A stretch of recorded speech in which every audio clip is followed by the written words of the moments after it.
নেতার ছেলে নেতা হয়, নেতার ছেলে এমপি মন্ত্রী হয়, আপনার আমার ছেলে নেতাদের হুকুম মানতে গিয়ে মানুষের ক্ষয়ক্ষতি করি, বাড়িতে আগুন দিই, ধ্বংস করি, হত্যা নির্যাতন করি, আমরাই ধ্বংস হয়ে যাই, আমাদের মা বাবা ধ্বংস হয়, আমাদের ছেলে সন্তান ধ্বংস হয়, কিন্তু আমরা বুঝি না।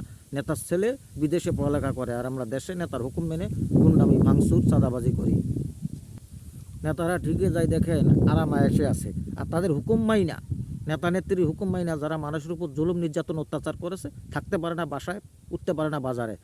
ঠিক আছে, এই জন্য কখনো নেতা ও নেত্রীর হুকুম মাইনা জনগণের উপর এমন জুলুম অত্যাচার করবেন না যেটা, ঠিক আছে, ভবিষ্যতে আপনার কাল দাঁড়ায়, ভবিষ্যতে আপনি ধ্বংস হবেন।